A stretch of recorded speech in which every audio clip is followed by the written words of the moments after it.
G'day guys, it's Duff here again today, and in this video we're going to cover off on what the fundamentals of fitness are.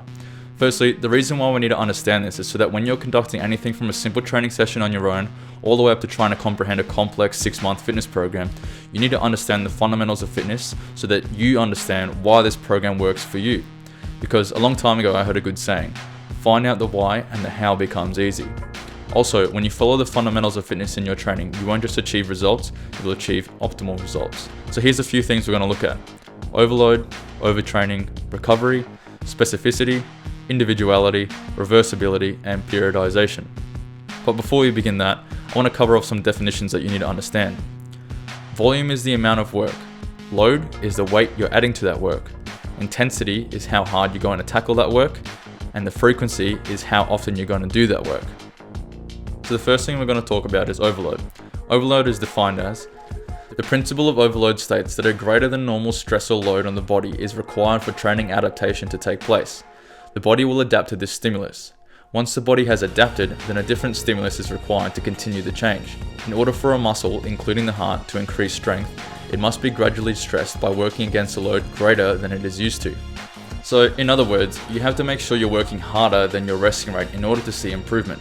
But once your body adapts to this new working harder rate, the rate then becomes your resting rate. Thus, you need to overload again to maximize progress. So for example, let's use deadlifts. Let's say hypothetically you can deadlift 80 kilos for 10 reps, no problem. You don't even break a sweat. This means that that weight is far too light for you and you need to overload to make progress. So you bump it up to 100 kilos. This time you barely get the last 10th rep out. This is good. Train at that weight for a while until it becomes easy, and then bump it up again to say 110 kilos, and so far and so forth. As a general rule of thumb, you shouldn't really progress any more than about 10% of your load each time you go up. This way your progress is at a steady rate and you don't spike, which can cause injury or worse, overtraining. Overtraining happens when you are working out more than what your body can recover. You need to keep in mind that when you're working out, you're applying stress to your muscles. You're literally damaging them. It's the recovery process where your muscles grow and become stronger, not in the actual workout itself. Overtraining can be frustrating because it comes in various forms. Worst case scenario is that you're completely unable to work out and your body shuts down and you go into a mental breakdown. Most common form of overtraining is almost unnoticeable. However, one of the most frequent symptoms is just simply not feeling like you're training hard enough. You ever get that feeling you get to the end of the week where you've been working out and you get to this session on Thursday or Friday and you just seem like you're only putting in half-ass effort? You're probably overtraining and don't even know it. You need to allow your body adequate time to recover. Whether it be different muscle groups or different energy systems used, you need that recovery so that you can apply your maximum effort to every single session that you tackle. A good way to mitigate overtraining is, like I said, recovery. Recovery is something that is almost never seen in most workouts or fitness programs because, people want to see improvements too quickly. It doesn't happen like that. If you don't have adequate recovery, you can actually lose progress and literally just be wasting your time. Have a look at this graph I put together. The blue line indicates optimal times to train in the recovery cycle and the red line indicates incorrect times. As you can see, each time we train, our body is damaged and needs to recover. This grey line indicates when the body is sufficiently recovered and ready to give max effort. If we train too soon without allowing for recovery, the recovery time is increased. If we continue that trend, we will never be above the line in terms of having a recovered body, thus not being able to apply our max effort to each workout. You need to keep a nice even spread between muscle groups or energy systems to make sure you properly recover. Now, that's an example if we train too soon. If we don't train often enough, we go into what's called reversibility.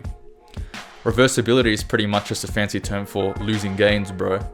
It refers to the time between sessions not being frequent enough, thus losing skills or fitness. Once again, it's all about finding that balance, but that all comes down to what style of training you're doing, and that's pretty much what the next topic is. Specificity, yes, specificity. Try saying that 10 times in a row as fast as you can. Specificity pretty much refers to the individual's goals and aspirations. Your program or workout needs to be specific in order to achieve the goals that you want, not the goals that someone else set up or designed that program for. You need to make sure you're ticking your own boxes when it comes to your own goal completion. And what I mean by that is, for example, a trail runner training for a big competition wouldn't be spending hours in the gym improving bench and deadlift 1RMs, whilst focusing on getting that shredded six-pack. That trail runner would be out doing hill sprints, long distance trail runs, and recovery swims in the pool, because that's specific for their goals. So when you're looking at workouts or programs, make sure they're specific to what you want. Individuality. Now, individuality is a hard one to account for when it comes to writing programs or conducting workouts, as each person has their own strengths and weaknesses. Every person has their own biomechanics, meaning some might be naturally more flexible than others, meaning that they can do lower squats, for example. So, without knowing the individual, this can be hard to account for. But what's important is that the fundamentals are adhered to in order to maximize progress. That is, that the volume, load, intensity, and frequency is all in proportion to what the individual is capable of. Even though Jack is doing 100 push-ups and Bob is doing 80, they might both be working to their 50% of their own max push-ups. Make sense?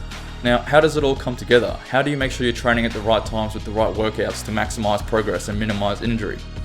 It's called periodization. Periodization is pretty much how everything comes together. When done correctly, it is the perfect balance between optimal results whilst minimizing the chance of injury. I mean, there are always ways to progress faster, but you're at greater risk to injury. And if you get injured, you're going to put yourself back weeks in training. Periodization is the way to go. Kind of like slow and steady wins the race kind of thing, but it's not so slow. How it works. So by progressing ever so slowly over 3 to 4 weeks and then having a deload or taper week in between to allow for the dissipation of fatigue, you're allowing your body to overload correctly and not overtrain by utilizing recovery appropriately. So here's what it looks like so you can visualize what I'm talking about.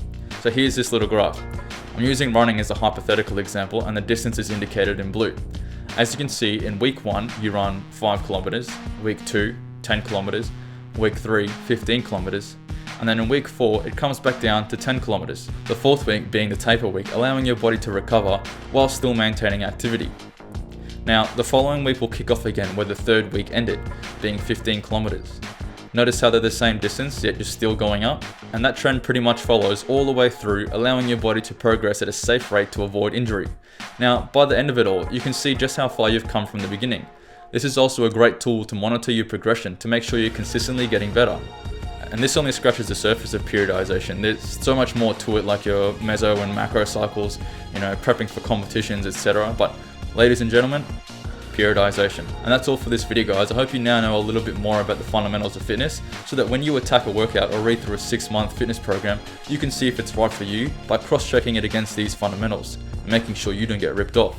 Hope you found this informative and educational. Please like and subscribe and share with your mates, and I'll see you all next time.